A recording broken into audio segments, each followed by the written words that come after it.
Presenting Behind the Choice by Kian McGraw for Lifestyle Medicine, Module 2. Meet Damien.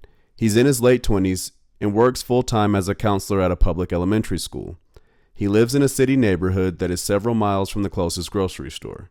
The constraint we'll focus on is limited time, and the target behavior: eat a healthy, whole foods-based meal with his family for at least 4 dinners per week.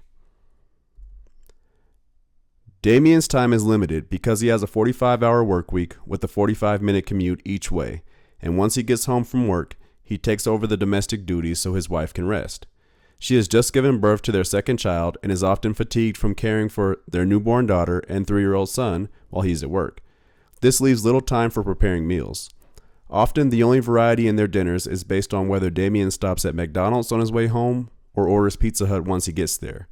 Traffic is so bad that if he diverts from his journey home to the grocery store on a work day, by the time he gets there, his wife is even more exhausted and dinner is pushed late into the evening. Damien and his family live in what the USDA defines as a food desert, an area with low income and low access to supermarkets or grocery stores. This makes the negative stimulus of convenient fast food options even more tempting, and due to his time constraints, it is not easy for him to run to the store and pick up some healthy ingredients if he finds out he is missing something that he needs in order to make a healthy meal. This social determinant of health operates at the community level and makes it harder for him to achieve his desired goal. Damien cannot afford to DoorDash healthy meals for his family or subscribe to healthy meal prep kits for delivery such as Factor. He can afford to get his family enough calories from fast food sources to sustain them, but they are often empty calories, which is not in alignment with his goal. This SDOH of limited income operates at the individual level and makes it harder for him to modify his behavior in support of his goal.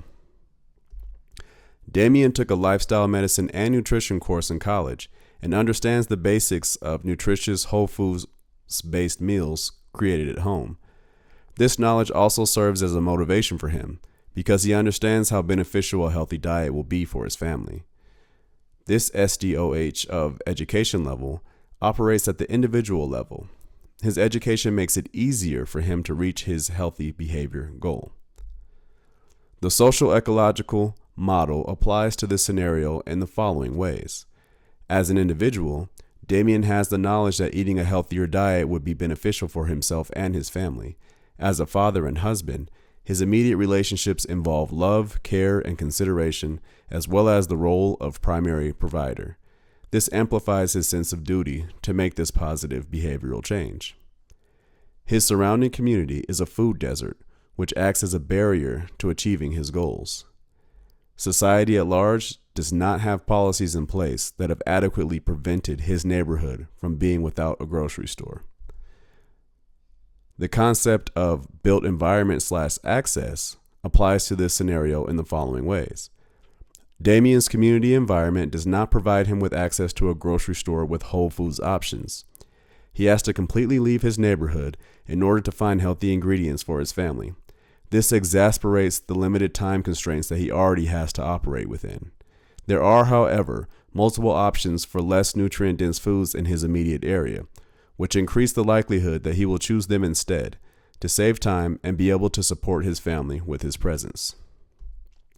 A possible individual level solution: Damien and his wife can utilize an AI generative model such as ChatGPT to help them quickly create bi-weekly menus and shopping lists that stay under budget and help them meet their nutrition goals, while keeping shopping, prep, and cooking time to a minimum.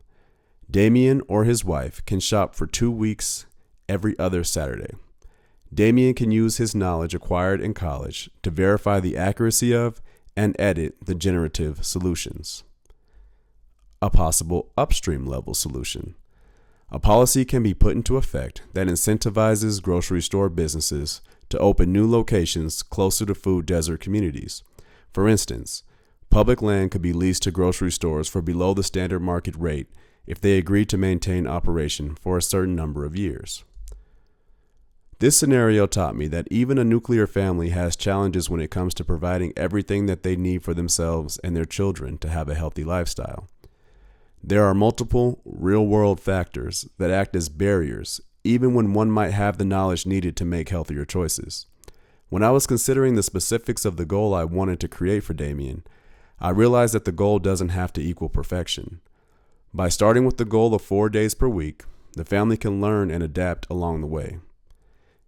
Eventually, they will likely become even more efficient and possibly increase the amount of nutrient-dense meals they eat on a weekly basis beyond 4. I also learned that the social economical model is highly applicable to families in general.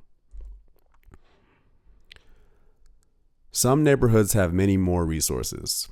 This may include one or more health food stores and/or healthier fast casual food options. With closer access to these resources, Damien and his family would potentially not have to plan their meals 2 weeks in advance because it would take less time to commute to the grocery store. There would also be less pressure if they accidentally forget or run out of an ingredient because it would be easier and take less time to run out and grab it. The family would not be in a food desert, which is the first SDOH mentioned in my story. Damien could also still utilize his education to support his family meal planning, which is another SDOH that my story mentions. I utilized OpenAI's ChatGPT to create the images for this assignment based off of my prompts. I personally created the storyline and every line of text, as well as the outline, audio, and every other aspect of this project. I reviewed the images for accuracy and bias.